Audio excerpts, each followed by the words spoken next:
Hi, welcome to Community Chats. I'm Diane Estes, and I am the School and Community Relations Director for the Lebanon School District. Welcome back to our program. Today, I'm excited to introduce you to some folks here from the high school. And our topic today is the extended learning opportunities that are going on at our high school. Hopefully you'll learn a little bit more about what an ELO really is, and get introduced to some of the young folks that are actually participating in the program right now. But first off, let's introduce everyone, if you don't mind. Joy, this is Joy Gobin, and tell us about yourself, Joy. Well, I'm very excited. This is actually my first year as the Extended Learning Opportunities Coordinator, but I had previously worked in education the past 30 years as a reading specialist and as a special educator. Great. So this is a dream job. I'm very excited to be here. What's your favorite thing about that job? About this job? Well, the variety? This is a job where you get to say yes. Oh. Everything is about saying yes to opportunities. Oh, that's great. And students create many of their own opportunities. And it's truly amazing to see what our students are interested in and what they'll do when there's passion behind the drive around their interests. Great. Well, why don't we continue with the introductions? I'm going to come back to you, though. Okay. Yes. Next we have... I'm Sam Jones, and I actually did 2 ELOs over the summer. And so one of them was for tennis, and then the other one was for writing. And so I actually went to a 3-week intensive sleepover writing camp. And so I kind of did a project on what I learned there. Great. And what grade are you in? I'm a sophomore. Fantastic. And next? I'm Raphael Harriman. I am a junior in high school, and this is the first ELO I've ever done or thought about doing, and I'm doing ELO for physical therapy. Fantastic. Great. So we'll get back to both of you and then learn a little bit more specifically, the nitty-gritties of what you've been doing or are currently doing. So Joy, how long has this program been around at the high school? This is the 5th year that Lebanon High School has had and supported a full-time extended learning opportunities curriculum and environment. And so Bonnie Robinson, who is now the curriculum coordinator at the high school, actually started it and created most of what you see. And so I've had, the pleasure of being able to now take it to that next step. And really ELOs are made up of 4 specific areas that all students have to do. Okay. So all good pieces of whether it's an internship or whether it's just an experience that students are having that's over the summer or a specific period of time. There's a research component, there's a reflection component, and it's really to reflect how the students have learned as themselves as an individual and how they reflect on their own learning. And then the third piece would be a product, and that could be a PowerPoint, it could be doing demonstrations, it could be a video. There's no limit on what type of presentation. And then the fourth, I'm sorry, that's the product. And then the fourth is the presentation where they present in front of a panel, and the panel is made up of myself, an administrator, and then anybody else that they would like to invite. It can be their parents, it's their community member frequently, and sometimes it's other students. Great. Excellent. Now, and these students are doing this for regular credit. Yes, and it can be for required credit, it can be for elective credit. So it all depends on what they're looking for. And, it can be online, it can be in real time, and it can be in the community. So how does a student go about approaching you and saying, Mrs. Gobin, I'd like to do an ELO, but I don't know what I want to do? Well, there are a lot of students. Most ELOs are driven by the student's passion. So if a student is involved in something in the community, like Raph picked his own. He had started doing it over the summer because this is where he hopes to go in the future. Sam as well, she's very interested in writing, and she was on the tennis team and wanted to learn to become better at something that she was new at. So it really has to come from something you already have an interest in, because that's the whole purpose of it. It's an individualized experience. And then what I do is I create goals and I create competencies that are linked to standards that are tied so that we know that the students are meeting rigor and relevance to what they're earning credit for. I see. And would they earn a traditional credit, like an ABC kind Yes. of credit? Yes, absolutely. They can also earn a pass-fail. I see. There's options, and when they start the ELO, we go through with them and say,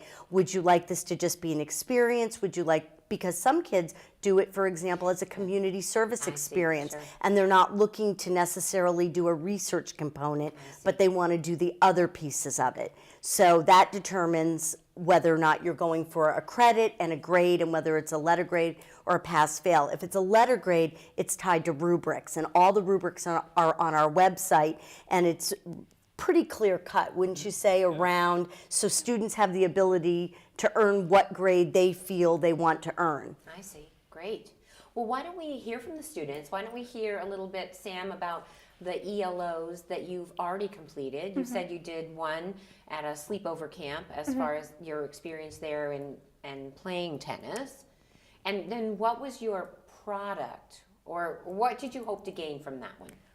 Well, from the one that I did for the 3 weeks with the camp and the writing, basically I'd already been planning to go to the camp because I'm very interested in writing, and Tell them where it's at.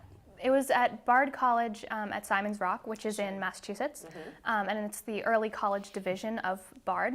And Okay. so I went to go do that, but when my guidance counselor found out that I was going to be going over the summer, she said, well, do you want to turn it into an ELO? And so I thought, yeah, Why sure, not? why not? Exactly. And so basically what I was hoping to get out of it was just to learn, some new techniques of writing, and maybe kind of expand upon the writing that I'd already done and working in different styles, and basically just going from someone who read a lot and then said, hey, I want to write, and started writing, to someone who actually knows what they're doing. Yeah, So fantastic. Great. So what did you end up doing as your presentation or your... So as a presentation, I actually did it a little bit differently than I think is like the standard. Okay. So I talked a little bit about my the essay that I had done in terms of reflection, and then I actually took the portfolio that I had made while I was at camp, and then I great. read different pieces from the portfolio. Oh, wonderful. So, That's great. And you found it very rewarding, I can Oh, tell. absolutely, yeah. So are you a better writer? Oh, I'm definitely a better writer. That's great. Yeah. And has that really helped in all of your classes? I can imagine it would. I feel like it has, actually. Like, especially with my English class this year, we're going a lot more in depth than we ever have before. And so I feel like if I hadn't gone to the camp, maybe I wouldn't be, at the place that I'm at right now. So. Great. Excellent. Well, Raphael, let's hear from you. What was your ELO? Well, my ELO, excuse me. My ELO ELL. is still my ELO is still PT. I started this year, and how I started was I started the summer, and I wanted to do PT for a long time. I'm really interested in doing it. So I called up Cheer Freddy's and I said, "Hey, do you guys need help there?" Like, "Oh no, we don't need help and we can't pay you, but we would like you to come. If you want to come join, we can come over here and we can show you around the place, and you can Great. help us around, Uh-huh. and you can just watch all the PT people." I was like, "Okay, this is cool." I went in there. All summer I was doing this, and I was like, "Wait a second, I'm missing something. Why can't I get school credit for this?" Yeah. I'm in there 3 hours a week. That's right. Yeah. And I was always there, and I was like, okay, well, I'm here all the time, so I want to get school credit. So I called up the school, and I tried to get a hang of our old ELO. Mrs. Robinson. Mrs. Robinson. right. Mrs. Robinson isn't this anymore. It's Mrs. Goldman. I was like, oh, okay, well, I need to email this lady then. I And emailed he her back and did. forth. Yeah, that's like And we got emails back and forth, and then we got this down, and I was like, okay, this is great. So Great. now I go in every Wednesday, and I do a little 3-hour session where I go in, I write, I follow around some PT, I follow around 3 PT people in those hours, and I write down what the person that they are handling and what their injury is or how they got to where they are. And I find it really amazing because every time I come out of there, I always find myself thinking about it and smiling about it. I'm like, oh my God. And I go home like, Mom, guess what I just learned today? Yeah, or yeah. Dad, oh my God, I just learned this. This is so incredible. That's great. So yeah, it was really fun to do it, and I'm going to be doing it all the way till at least end of this year Great. to get 4 credits. Pretty That's awesome. awesome. That's great. Yeah. So you kind of came into it, well, both of you kind of in a more of a non-traditional. They didn't just knock on your door and say, hey, I'd like to do this EL. It was like, well, gee. Well, they were following their passions already. Well, you can see that in the way they're talking too. I mean, their faces light up when they're talking about what they love to do. And I think it's really wonderful that, an organization or a company within the school district or within the Upper Valley would take you in and say, hey, we embrace this. We want you to learn. And it's really good. You wanted to say something? Yeah, I was just going to say, for my tennis ELO, I did go a little bit more the traditional route, and I found, because this was the end of last year, and so I found Mrs. Robinson, who's the ELO coordinator at the time, and the only reason that I actually kind of went to her about an ELO was because my tennis coach actually told me, oh, well, some people did tennis over the summer and they did that actually as their gym credit, and then they kept improving over the summer, so it wasn't like they went 3 months without playing tennis, and that really helped them a lot. And I was like, that sounds pretty great, actually. Now, what did you have to do for your presentation for tennis? For my presentation for tennis, I again talked a little bit about my reflection essay, and then I actually made a poster board with a bunch of research that I did on a particular playing style of tennis, which is percentage tennis. Okay. And so that's basically when you're making shots. You're not just making shots to make shots, you're making them in a smart way so that you have a higher percentage of kind of making the shots and having them be good and winning the point, rather than low percentage shots, which is when you just hit something and then it's more likely to go outside the lines and be out and lose you the point. And her instructor was there for her presentation and panel, Yes. and so he was able to really validate that what she learned and the technical aspects of it. Well, it sounds very scientific. Yeah, it actually was more so than I thought it was going to be. Yeah. Like doing all my research, I was like, wow, there's a lot of stuff behind this. It's just not hitting the ball and making a good shot. Exactly. It's physics and math. Tennis is so much more difficult than people would think it would be just from watching a game of tennis. Isn't that a lot like golf? It's more difficult. Yes. Yeah, totally. So it's interesting that you've kind of got a little scientific background going on with your research, and Raphael, of course, your scientific background with the manipulation of the body and the beginning and the end stages of rehabilitation, which must be quite rewarding to see a particular person come from here and get better and it was cool. And be a part of that. Yeah. Well, actually, I think one of my favorite moments was I was watching this person and they hurt themselves, and I was watching, wasn't really throw some stuff down about them, and wasn't really paying attention. I came in the next day and I was like, whoa, how did you get to standing up and walking around? I was I saw you last time I was here, you laying down, couldn't even move your legs, and now I'm walking, oh, this is so incredible. That's right. It's just mind blowing. Oh, that's great. So what do you think that this means for the future for you, as far as this? How do you connect the two? Well, I want to look like PT just to see if I want to do it as a job, if I really was thinking about it. And when I first got in there, it was a lot of working and helping the PT assistants and just helping and watching around. But now I know it's a job I totally want to do, and I want to go to college for it. That's great. And so I'm really focusing on the little mini details and those big words we use. Don't like the words. Yeah, that's the vocabulary the thing. You'll break them down. Yeah, you'll break them I'll down. get there. They'll give you. I'm sure they'll give you a little we way to break them down. Well, when we talked about creating his plan for his credits, that was one of the areas of focus that Raf said he wanted to really learn more about, was the actual, as we all know, all careers have their own language. And he wanted to really learn the vocabulary and the language and understand what they meant so that he would have a greater understanding while things were going on. And so doing research into those areas is one of the areas he's focusing on. Oh, that sounds wonderful. Yeah. That's really great. And what about you, Sam? What are you thinking? How have your ELOs changed the tennis and the writing? How has that changed maybe what you're going to be continuing to do in school, at the high school, or maybe even in the future? Yeah, they've both definitely impacted me a lot. With the tennis one, I mean, I am not a sporty person per se, and through most of my life, I didn't really play any sports, and so I joined the tennis team last fall or last spring, and so I was, learning to play tennis, and that was great, and it was like a cool sport, and finally I found a sport I was interested in.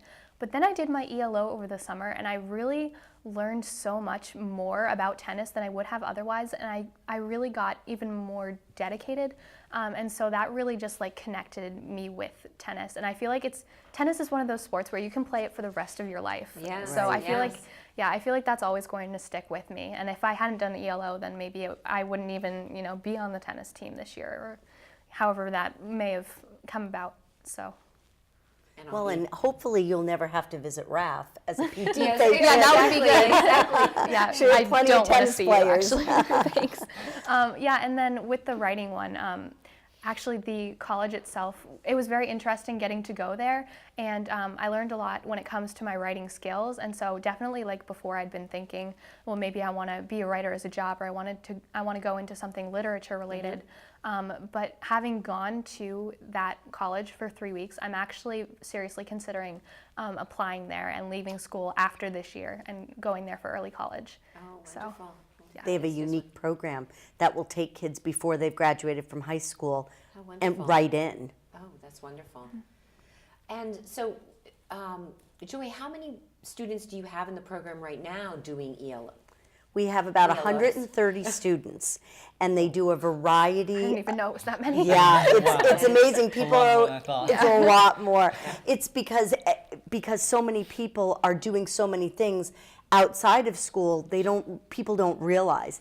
And so it's pretty varied. Everything from kids that take courses at Dartmouth to we have students who are dual enrolled who will be graduating from high school and receiving their associate's degree simultaneously.